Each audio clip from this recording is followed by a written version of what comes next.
All right, speaking of letting people live, Dan Patrick ain't about to let Deshaun slide on this one. And I ain't mad at him on this one. Let's talk through it. He blasted Deshaun Watson. He was like, stay still. He was like, stay still.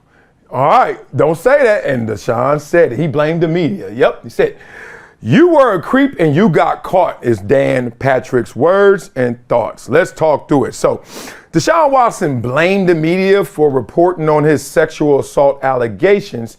And DP just highlighted that that was a bad position for the Cleveland Browns quarterback to take. We know that's true, right? Like, dog, you can't be the face of a franchise. And then everyone had to live through this drama in real time with you. Yeah, we will admit we didn't have to deal with the consequences, but we know a lot about this situation. So please, we only found out because of you and your actions. Don't turn towards us and blame us, media or fans, right?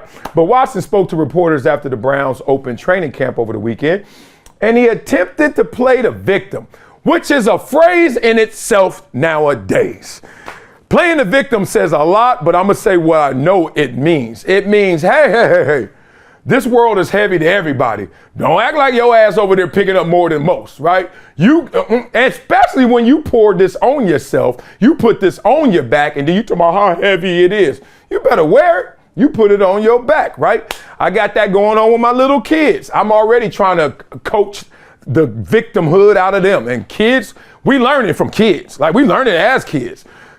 A kid would be like, oh, I don't like that. But they don't have any reason why they don't like that. Not a good one. They just don't like that. I'm like, And then why you let him go and not me? Because he did what he's supposed to do. You didn't, etc. So play the victim. Not happening over here. So he went through that and he talked through that. And then he kind of faulted the media for his tarnished reputation. He wants the media to focus on his tough upbringing as a sort of inspirational story, rather than directing a narrative of something else, quote unquote. With that something else obviously being the accusations of sexual misconduct against him. Now, the thing about it is, they were talking about your tough upbringing. They were talking about your family dynamic. I know a lot about Deshaun and his charitable work and, you know, his relationship that he had with his mom and him giving the employees at the stadium food and money. Like, everybody knew all that. But then when we hear about this, you know how the game goes, man. They're going to change their energy. They're going to change their direction. So this is Dan Patrick talking about Watson blaming the media. He can't be blaming the media. Not for the coverage. What happened?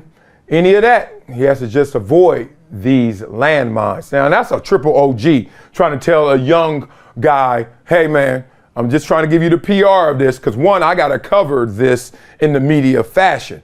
Like, don't, you got to avoid these things. They're going to be out there.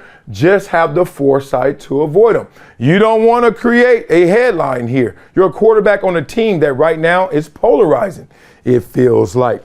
They're not must-see TV. If Deshaun Watson didn't have this off the field, then he would be a must-see quarterback. Interesting.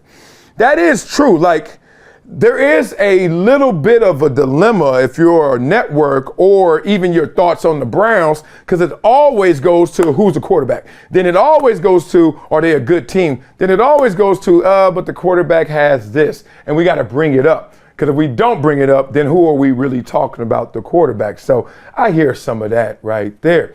Now, and this is Dan Patrick talking about the Browns and their big TV schedule or lack thereof, right? National TV games.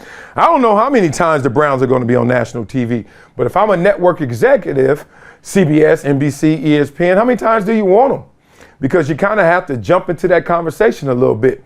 You don't want to say he's a great guy or I've known him, which is interesting because no way do you win. If you pump him up and you just say, we just going to focus in on ball. Y'all not going to bring this up? This guy still got 2 cases unsettled. What are you doing? And then if you do bring it up, why don't you stick to football? All we care about is can he throw the damn ball and hand it off? Who cares? Right? And there's no winning. And y'all got to understand that ratings matter. So all those yelling from that side or that side, they matter because they may watch or they may not watch. And that's why you got to have your indicator on towards this conversation. All right, here's the narrative on Watson. This was Dan really got it in. He said, you want to present the facts, but then How much time do you spend on something like this? Your pregame show. Nobody wants to hear that Deshaun Watson, the media was out to get him. We want to see him play football. But even then, I don't know if people are rooting for Deshaun Watson. That's interesting. When it comes to Deshaun Watson, you can't play the blame game. You were a creep. You got caught. All right, so Watson is continuing his attempt, kind of playing the victim, just like, look, why don't y'all focus in on this and not that? Doesn't work that way, as we know this world turns. So instead of taking accountability or full accountability or showing the remorse that people will be happy about, which I don't even know what that level is, he's fueling why it's kind of necessary for this conversation about the accusations and about Deshaun Watson to continue. There's just a real about that, right? He's kind of caught in the boomerang effect. The boomerang effect is basically like, oh, I'm going to do this. And I'm thinking I'm going out there and I'm doing myself well and I'm moving the ball forward and I'm trying to get past this. And then that sucker just come right back around, smack you in the back of the head. You're like, wait a minute. I'm trying to address this in this way. It's called a boomerang effect. Okay, here I go. Yeah, I'm getting away from these accusations and allegations. Yeah, they talking about me in the right way. Oh, what just happened right there? Oh, they took another question right there. Oh my God, wow, right again. So instead of the boomerang effect, there's another effect. See, I'm in the media. I know these things. It's the riptide effect. You ever know what the riptide effect is? Riptide effect is, okay, I'm swimming. Oh, damn, what is this? Allegations, accusations. Oh, Lord. Oh, and you fighting. Oh, you playing victim. Oh, why me? Oh. And then something hits you. Hey, bro, you better stop that fighting and go with it. And go with it in a way where it's going to help you and get you back to shore. Riptide effect. People unfortunately drown all the time because they fight a riptide. Now, I don't know the success rate of going with the riptide, but it's higher than fighting it. Let's just say that. You fight a riptide, night. I got caught in 2 of them in Laguna Beach. And I'm going there in a few weeks, a month. I don't know why I keep going, but it's amazing. But boy, woo, you see that white water and that sucker starts swirling, you better know what you're doing or else. So in this situation, bringing it back home, Deshaun, it's time to go with the riptide effect. Like, you can't fight it. You can't ignore it either. And you can't act like it doesn't exist or it's not a heavier part of the conversation. It is. There's a way you can get through this. The PR element of it is called the riptide effect. So my question to y'all, man, because this is crazy, because Dan Patrick, you know this ain't his lane. But Dan Patrick just announced that he's on his retirement tour. 4 years of it, right? He got a 4-year retirement tour. And, you know, Dan, let me just say this real quick, because when Dan Patrick left ESPN, it was like under these conditions that a lot of other people are leaving ESPN. What's going to happen? What's next? Dan Patrick has built an empire that I don't know if everybody gives him credit for. Like, because the numbers are not out. Dan doesn't want the numbers out like that. Dan out here eating, y'all. Eating. I mean, it's insane kind of level eating. It's kind of like when Jim Rome wanted his numbers out because Jim Rome was like, yo, let them know I'm out here killing it. I'm not getting my credit.